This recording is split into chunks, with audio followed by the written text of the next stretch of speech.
सभी दोस्तों राम राम। आज की क्लास में आप सभी का स्वागत है। आज हम करते हैं नेक्स्ट क्लास के 50%। तो आइए दोस्तों, फिर बिना देरी किए आज की क्लास में बात कर लेते हैं नेक्स्ट प्रश्नों पे। तो पहला प्रश्न आपके सामने भाई, किसी वस्तु का रंग उस प्रकाश पे निर्भर करता है जिसे यह क्या करेगा भाई, परावर्तित करेगा। क्या करेगा? परावर्तित करेगा। डिटेल में आप लोगों ने पढ़ी होगी भाई सारी चीज़ें। जिस साथी ने कंप्लीट पीडीएफ नहीं ली है ले सकता भाई, बिल्कुल फ्री में पीडीएफ मिलती है। क्लास के नीचे टेलीग्राम का लिंक है, टेलीग्राम को ज्वाइन करो। और टेलीग्राम पे नंबर पिन कर रखा है भाई, ठीक है ना। शॉर्ट वीडियो के सेक्शन में नंबर बता रखा है, तो उस नंबर पर आप व्हाट्सएप कर दीजिए, आपको बिल्कुल कंप्लीट पीडीएफ मिलेगी। और कुछ ही दिनों में दोस्तों, ठीक है ना, जो पीडीएफ मैंने आप लोगों को दे रखी है, तो इन्हीं पीडीएफ के बीच में से आपका टेस्ट शुरू होगा भाई, ठीक है ना। देखेंगे किन किन साथियों ने अच्छी तरीके से पीडीएफ पढ़ ली है। तो दोस्तों नेक्स्ट प्रश्न है, जब वस्तु को एक अवतल दर्पण के वक्रता केंद्र पर रखा जाता है भाई, वक्रता केंद्र पे रखा जाता है वस्तु को, तो प्रतिबिंब का आकार क्या होगा? तो प्रतिबिंब का आकार क्या होगा? वस्तु के समान होगा भाई, वस्तु के समान प्रतिबिंब, ठीक है, आपको दिखाई देगा।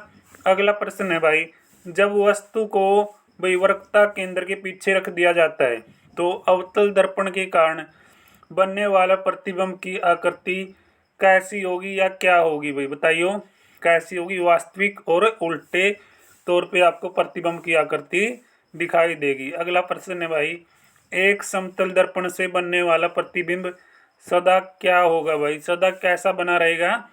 आभासी बना रहेगा। कैसा बना रहेगा? आभासी बना रहेगा। अगला प्रश्न देखिएगा, एक अवतल दर्पण द्वारा बना एक प्रतिबिंब आभासी, सीधा और वस्तु से बड़ा होता है। वस्तु का स्थान कहाँ होना चाहिए? तो वस्तु का स्थान मेरे भाई कहाँ पे होना चाहिए? फोकस लंबाई और वक्रता केंद्र के बीच, ठीक है, फोकस लंबाई और वक्रता केंद्र के बीच भाई होना चाहिए ये स्थान। तो अगला प्रश्न है भाई, नाई दर्पण के रूप में प्रयुक्त, या भाई जो नाई की सैलून की दुकान होती है उसमें प्रयुक्त दर्पण किस प्रकार का वो प्रयोग करता है, ठीक है ना, बताइए भाई। तो किस प्रकार का दर्पण? अवतल दर्पण, यानी निकट दृष्टि दोष के लिए कौन सा दर्पण प्रयोग किया जाता है? निकट दृष्टि दोष में कौन सा दर्पण प्रयोग होता है भाई? अवतल दर्पण प्रयोग होता है, ठीक है ना। कौन सा? अवतल दर्पण प्रयोग होता है। और दूर दृष्टि में उत्तल दर्पण भाई, ठीक है ना, दूर, ठीक है, दूर दृष्टि, ठीक है भाई, उत्तल दर्पण प्रयोग होगा, ये याद कर लेना। बढ़िया प्रश्न है, ठीक है ना, ये आपको निकाल के देखना पड़ेगा भाई, ठीक है।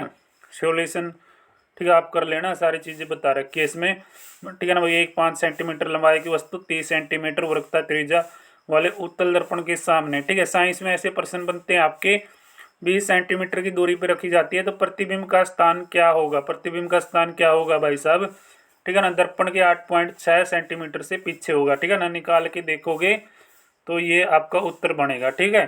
सॉल्यूशन यहाँ पे आप लोग देख सकते हैं भाई कैसे किया गया, ठीक है ना।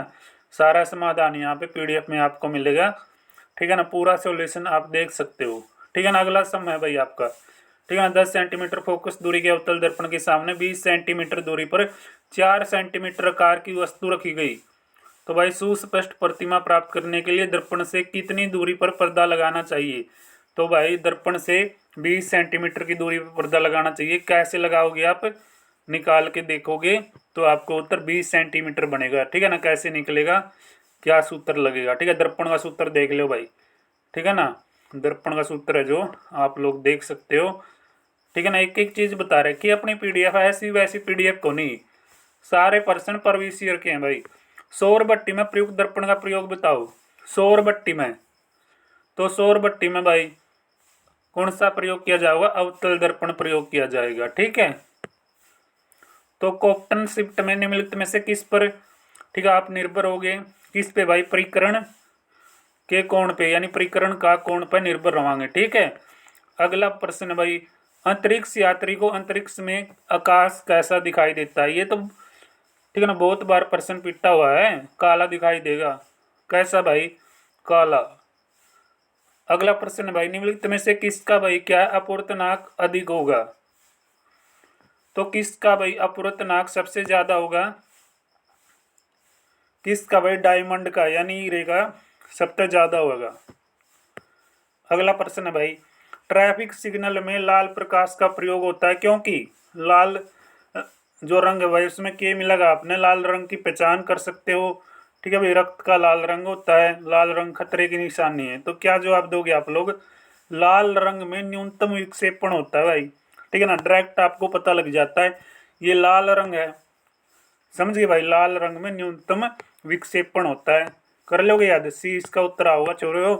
ठीक है ना, जिसने पढ़े हुए हैं प्रश्न तो भाई उसने बेरा पा हुआ छोरे हो। पढ़ लोगे छोरे तो पढ़ेंगे भाई, चीते बालक से हैं।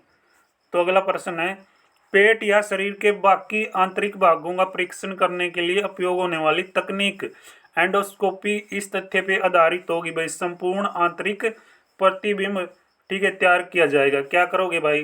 ठीक है ना, अगर आपने अंदर के अंगों का परीक्षण करना है तो संपूर्ण आंतरिक प्रतिबिंब लेना पड़ेगा, चित्र लेना पड़ेगा अपने।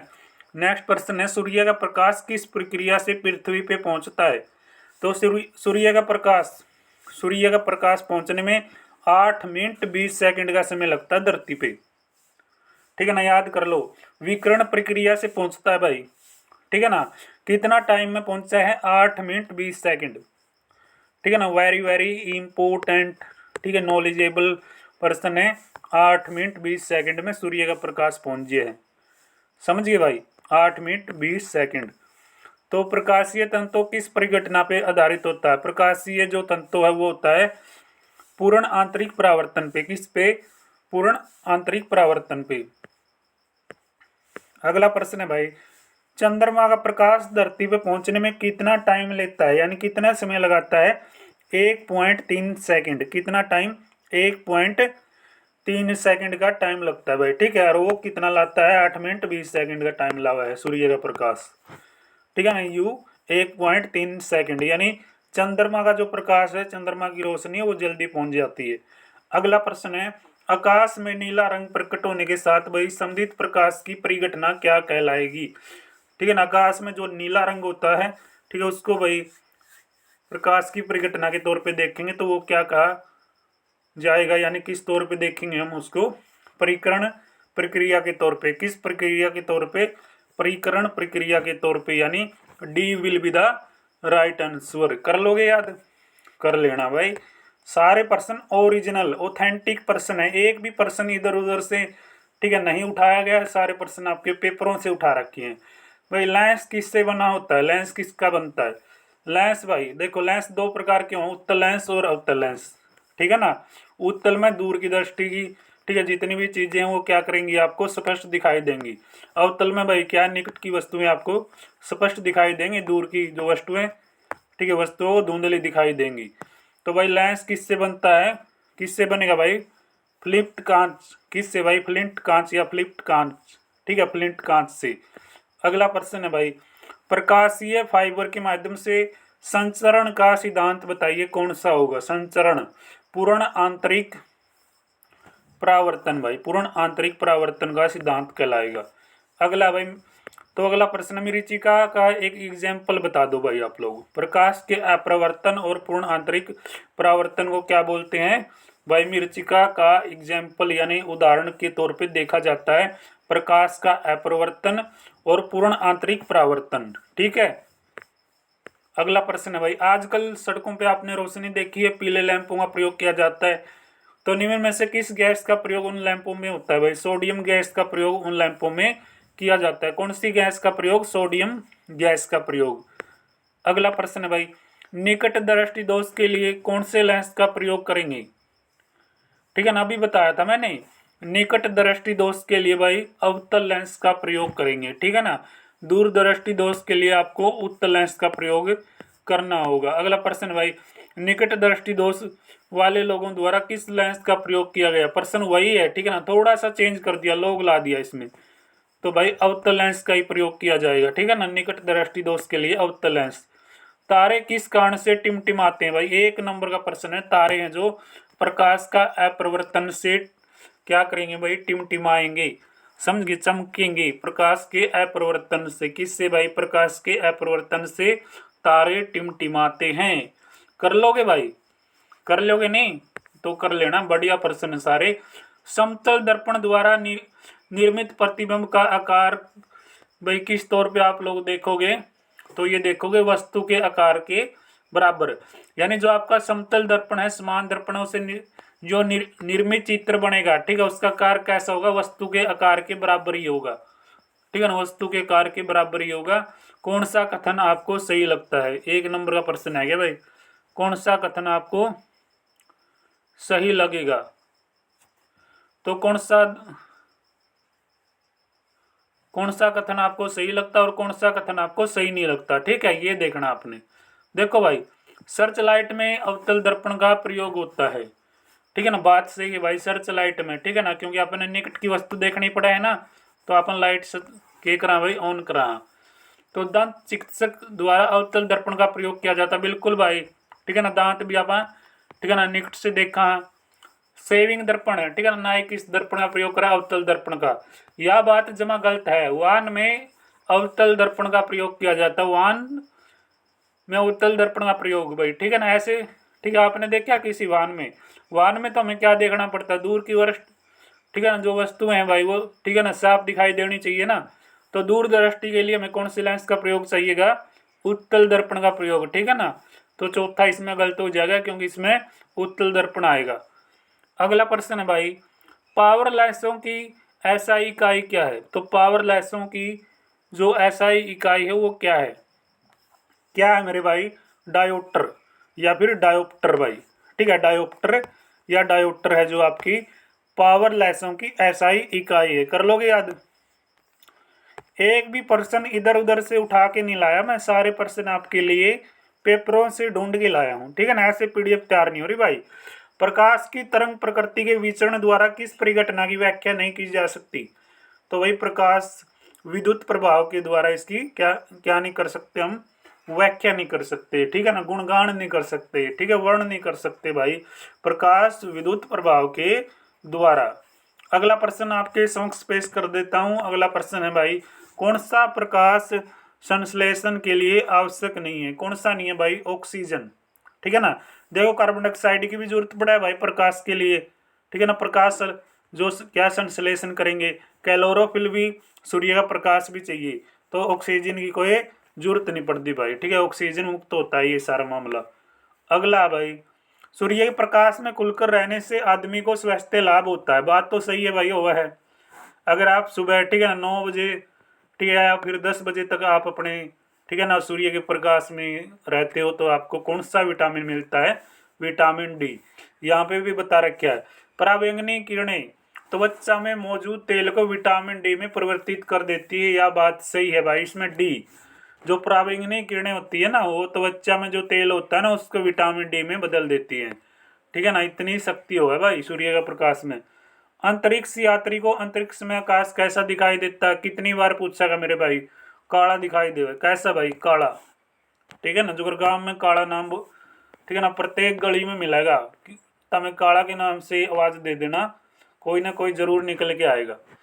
एक वस्तु भाई 20 सेंटीमीटर वक्रता त्रिज्या वाले उत्तल दर्पण से 10 सेंटीमीटर दूर रखी गई तो उसका आवर्तन होगा भाई, उसका आवर्तन होगा 0.5% के तौर पे, ठीक है ना, सॉरी भाई 0.5 है, परसेंट नहीं है, ठीक है, निकाल के देखोगे आपके समक्ष भाई, ठीक है, जो दर्पण का सूत्र है, ठीक है, वो लगाया गया है, क्या सूत्र है आप देख सकते हो, आपकी सारी जानकारी यहाँ पे आपके सामने पेश की हुई है मैंने। जब प्रकाश की किरणें पारदर्शी माध्यम में प्रवेश करेंगी तो उसका बदलाव यानी जो परिवर्तन आता है वो क्या कहलाता है, तो बदलाव के कहलाऊगा मेरे भाई, ठीक है ना, बदलाव बताओ के कहलाऊगा, बदलाव कहलाऊगा तरंग दैर्घ्य और वेग दोनों, यानी भाई बात नु है, तरंग दैर्घ्य भी बनेगी इसमें, ठीक है ना, और वेग भी बनेगा, समझ गए ना, ये बदलाव इसमें आप लोग देख सकते हो। कितनी बढ़िया तरीके से आपको प्रश्न करवाए जा रहे हैं, ठीक है ना, कोई जल्दबाजी हम नहीं उठा रहे, आपको कंप्लीट पीडीएफ पहले दे रखी है, तो भी अगर आप इन पीडीएफ को नहीं पढ़ रहे तो भाई फिर तो तुम्हारी दशा, ठीक है ना, खुद सोच विचार कीजिए। भाई ऑप्टिकल फाइबर किस पे आधारित होता है, 1 नंबर का प्रश्न है भाई, किस पर कुल आंतरिक परावर्तन पे आधारित होता है, ऑप्टिकल फाइबर, ऑप्टिकल फाइबर जो भाई आधारित होगा कुल आंतरिक परावर्तन पर, ठीक है ना। अगला प्रश्न आपकी, ठीक है, जो जानकारी दे रहा है क्या बता रहा है भाई, अगला प्रश्न में हमने क्या पूछ लिया आपसे,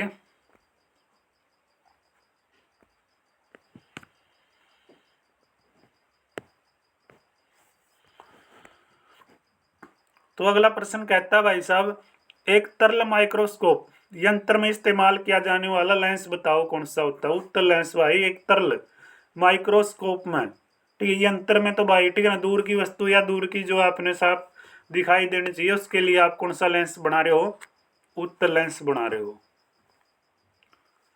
एक आवर्तक लेंस एक प्रकार का कौन सा लेंस है भाई, उत्तल भी है और अवतल भी है। कौन सा लेंस है, उत्तल भी और अवतल भी, ठीक है ना।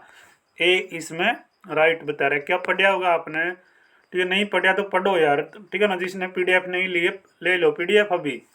जब एक प्रकाश किरण सतह से गुजरते हुए माध्यम से दूसरे माध्यम तक जाती है तो प्रकाश किरण की दिशा और गति बदल जाती है। यह घटना हमारी क्या कहलाएगी, तो यह घटना हमारी के कहलाओगी भाई साहब, के कहलाओगी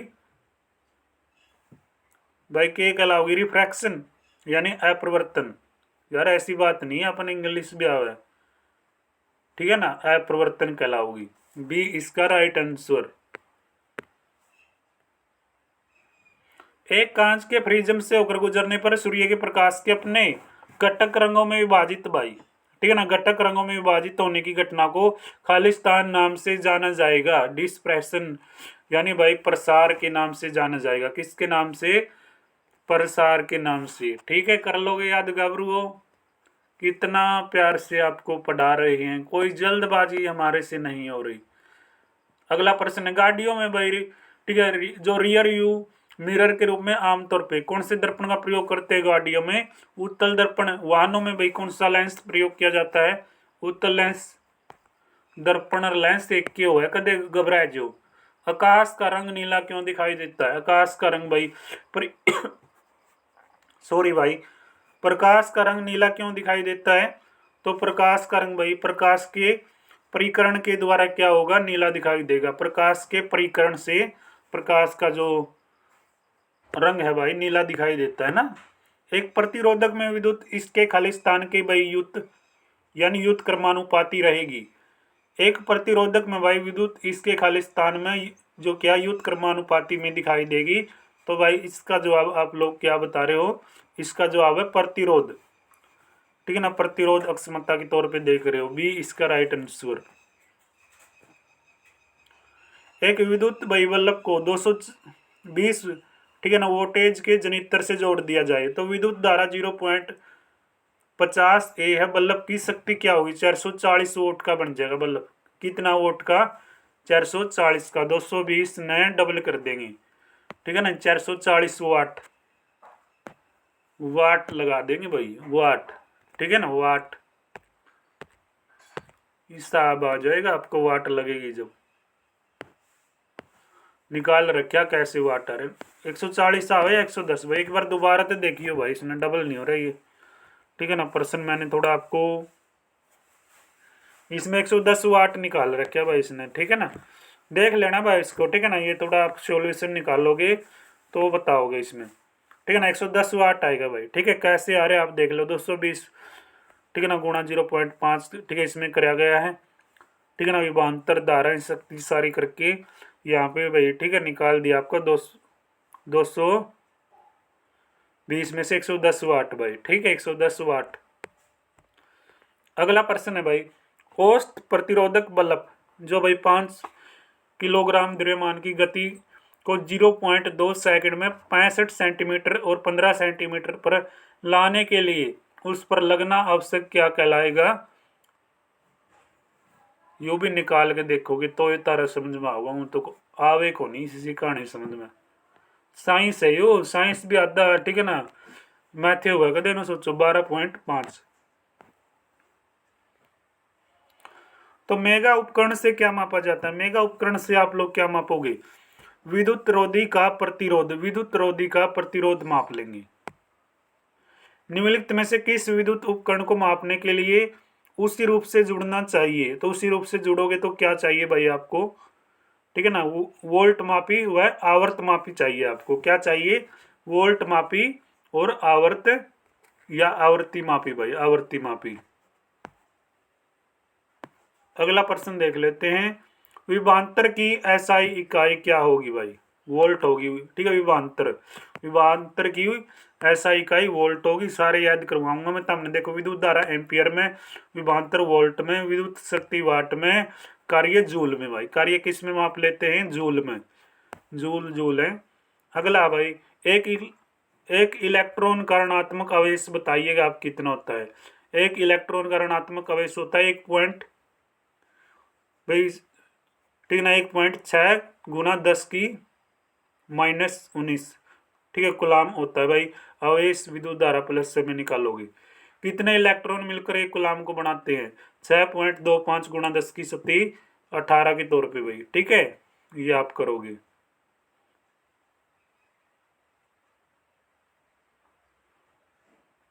ठीक है भाई, अगला प्रश्न है 1 किलोवाट किसके बराबर में है भाई? 1 किलोवाट 10 किसके बराबर में? 10⁻⁶ भाई, यानी क्या है?